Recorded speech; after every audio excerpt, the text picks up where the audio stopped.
హే viewers, ఇవాళ నేను మా రాయలసీమ ఫేమస్ డిష్ కుస్కా చూపిస్తున్నా. అదేనండి, కిస్కా కాదు, కుస్కా అనమాట. సో ఇందులో 1 గ్లాస్ ఆఫ్ రైస్ యాడ్ చేసుకోవాలి.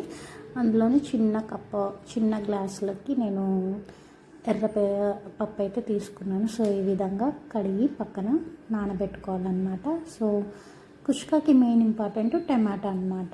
సో ఈ విధంగా అన్ని కట్ చేసుకొని పక్కన పెట్టుకోవాలి. తర్వాత ఆయిల్ వేడి చేసుకోవాలి. ఆయిల్ వేడి చేసుకున్నాక ఇందులో నెయ్యి కూడా కొంచెం యాడ్ చేసుకోవాలి. తర్వాత ఇందులో మసాలా దినుసులు యాడ్ చేసుకోవాలి.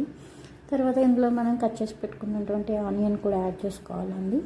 సో ఇది ఫస్ట్ మంచిగా మెయిన్ ఇందులో ఇంగ్రీడియంట్ వచ్చేసి టమాటోనండి.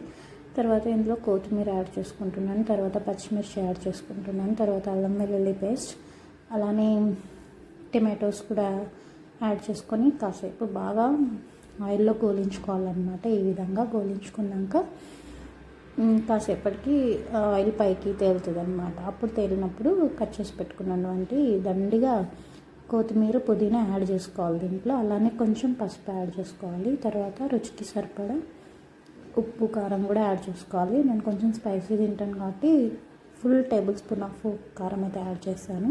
సో రుచికి సరిపడా టేస్ట్ వాటర్ యాడ్ చేస్తాం కాబట్టి so 1 table spoon of salt సరిపోదు. అందుకే నేను 2 table spoon of salt add చేస్తాను. అందులో ఇందులో ధనియా పౌడర్, జీరా పౌడర్, అలాగే గరం మసాలా కూడా నేను యాడ్ చేసుకుంటున్నాను ఫ్రెండ్స్. సో ఈ విధంగా కలిదిప్పుకోవాలన్నమాట బాగా ఆయిల్లో. తర్వాత ఆయిల్ పైకి తేలుతున్నప్పుడు నానబెట్టుకున్నటువంటి రైస్ ఇందులో యాడ్ చేసుకొని బాగా మిక్స్ చేసుకోవాలన్నమాట. సో కాసేపటికి ఈ రైస్ కొంచెం ఆయిల్ తేలుతుంది. తేలినప్పుడు నేను 1 గ్లాస్కి 2 గ్లాసెస్ ఆఫ్ వాటర్ యాడ్ చేస్తున్నాను 1 గ్లాస్ రైస్కి. సో 2 విజిల్స్ తర్వాత మీడియం ఫ్లేమ్లో ఉడికించుకున్నాక ఈ విధంగా వేడివేడి కుస్కా అయితే రెడీ అయిపోయింది. చూడండి ఎంత బాగుందో అసలు. ఆ టెక్స్చర్ అండ్ ఆ ఫ్లేవర్ అయితే అవసరం ఉంటుంది. అసలు మస్తు నిద్ర వస్తుంది తింటే, చాలా మంచిదన్నమాట.